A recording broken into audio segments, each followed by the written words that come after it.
Is the new Model 3 Performance a good daily driver? Well, to answer that, you first need to answer what makes a good daily. For most people, it's some combination of practicality, affordability, and fun. Can you haul around a Costco trip, your kids, and drive it in the winter? Will it cost an arm and a leg? What about running cost? And does it make you smile when you drive it? Back in the early days of fitness here on YouTube, like 2014, 2015, there was this saying, and it was, you can pick two of the following. You can either be jacked, shredded, or natural. You can't be all three though. And I feel the same kind of applies to being practical, affordable, or fun. At least that's what I believed prior to owning this car. Let's first start with practicality. It's a 4-door sedan with a trunk, seats that lay flat, no tunnel hump in the middle rear floor, a sub-trunk, and a front trunk, coming to a grand total of 24 cubic feet or about 680 liters. Now, I don't have kids or anyone that really sits in the back, but there are anchors and room for car seats. The middle of the seats can come down to double as an armrest and a drink holder, along with a rear screen for controlling media, watching streaming services, and climate control. I have had plenty of adults in the rear and they fit pretty comfortably. However, I wouldn't go over two full-sized like male adults, as adding a third is going to get a little cramped, but it's still doable for shorter trips. Moving to the front row, you have tons of storage space in the center consoles, cup holders, including door cubbies and wireless chargers for your phone. And while I don't think the touchscreen as a whole adds to practicality, the massive maps for navigation definitely do. The front bucket seats on the Performance are not as comfortable as the non-Performance seats, but they are some of the most comfortable bucket seats I've ever been in. They also don't lose functionality just because they're bucket seats, as they're still heated and cooled. I am also going to include driver assistance here in the practicality section, simply because I feel it really does belong here in 2024. And I'm referring to autopilot, not full self-driving or FSD, as while FSD is getting very, very good. I recently did a drive with it that honestly kind of blew my mind. I'd still consider it more fun than practical. Plus, it's a paid upgrade and most people are only interested in driver assistance, mainly on the interstate. Autopilot has been great for years, and with the hands-free monitoring, it's even better. I've driven 16 plus hours straight before, and it really only feels like I drove about 8. Like, it really does take about half of the stress off of long road trips and just driving in general. Now, the Performance is an all-wheel drive car, and while I do think that your tire compound, just making sure you have a good set of winter tires, is always going to be more beneficial than having an all-wheel drive car, having an all-wheel drive car is still gonna help out, especially because Tesla's traction control is really, really good. And finally, range and charging. I recently did a real world range test and ended up coming out with a pretty respectable range, circumstances considered. Range doesn't really matter for me because my daily commute is like 40 to 80 miles and I have a level 2 charger installed at home. So every day I wake up with a full tank. However, if you don't have home charging,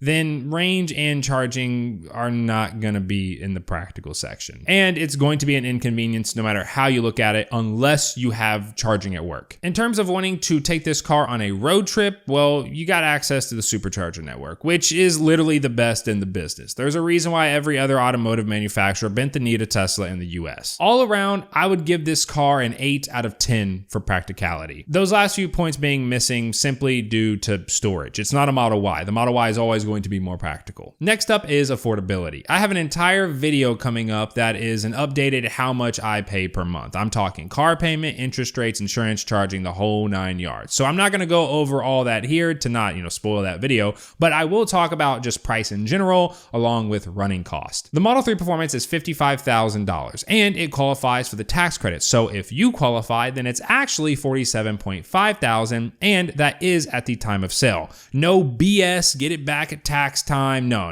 it's taken right off the purchase price at the time of delivery. And if you don't know, the average new car purchased in the US is right around $48,000. So whether you qualify or not, you're paying around the same price as what most people are paying for a new car. Running cost is where it gets really good, as it's pretty much zero. The last Performance that I owned, I bought it new, put roughly about 20,000 miles on it, and I spent a grand total of $0 in maintenance. No oil changes, brake replacements, and assuming you can charge at home on an off-peak electricity plan, well, it may as well be free compared to gas. So yeah, you may look at the $55,000 price tag in comparison to something like a Camry and think, it's way more expensive. But assuming you're actually calculating running cost into the cost, which a spoiler alert, most people just don't do for some reason. After 4 or 5 years, they're really not that far off. Like, you're really not far off of a $35,000 to $40,000 gas car. The past 3 years of owning Teslas, the only cost that I've really even thought of on a monthly basis is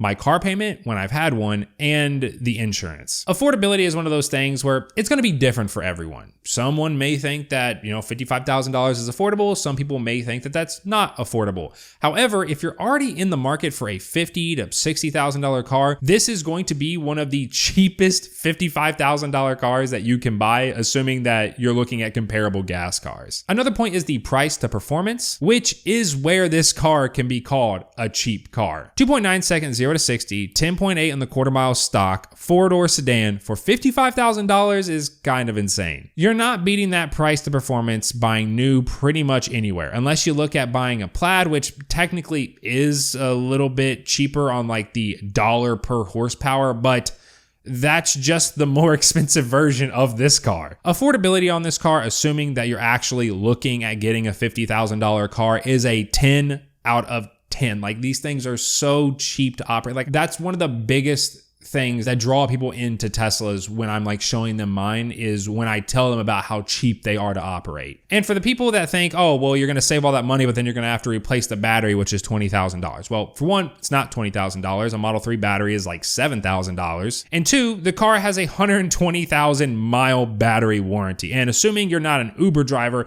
12 to 15,000 miles per year is going to put you at around 5 years before you're out of the warranty. And if you're buying a Performance 3, you're more than likely someone that likes to enjoy life and upgrade a little bit. You're probably not going to be keeping the car longer than 5 years. But there are plenty of people that are on their original battery going on 200,000, 250,000 miles. And then finally, fun. This car, assuming you don't mind not having an engine noise, is very fun.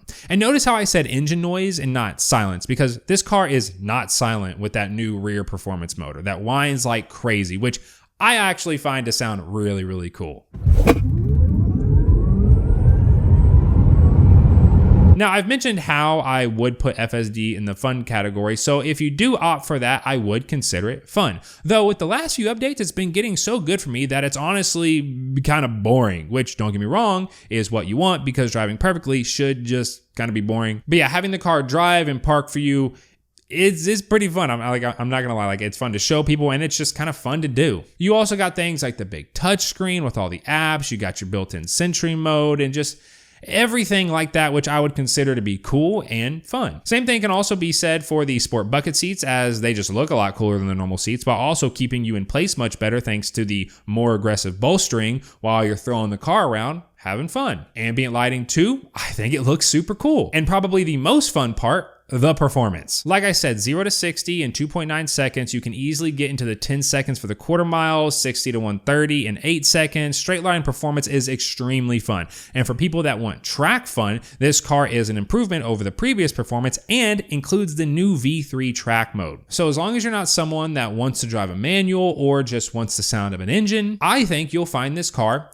very fun from a performance perspective. I myself like both manuals and engine noise, and I still find this car to be extremely fun. It's just a different type of fun. I would give this car a solid 8 to 9 in terms of how fun it is. So to answer the question, is the new Model 3 Performance a good daily? Name me another car for $55,000 new that has 4 doors, over 20 cubic feet of storage space, drives itself, has an almost non-existent running cost, and can sprint to 60 faster than some supercars, along with everything else we talked about. Spoiler, you can't. While yes, I do run a Tesla channel and a Tesla accessory shop, I would not consider myself a blind EV lover. I still really, really love performance gas cars and plan to own more in the future. I'm just not stupid and understand that this thing, it just can't be beat for what it offers at that price point for a daily. Supercar levels of speed, can haul 5 adults around, and has great storage space, and is practically free to operate. Yeah, if you're in the market for a do-it-all daily, or maybe you're looking at getting something to pair alongside your gas fun weekend car, the new Model 3 Performance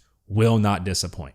I think the only vehicle that would top this car is the new Model Y when that launches. But of course, it'll be a bigger, not as fast car, so you'll lose some of that fun factor, but you'll gain more practicality. Let me know what you think about the new Model 3 Performance as a daily. Do you think it's the ultimate daily? Because me, I personally do. Thank you all so much for watching. If you are new around here and want to see more Tesla related stuff in your YouTube feed, then feel free to subscribe, and I will see you all in the next one.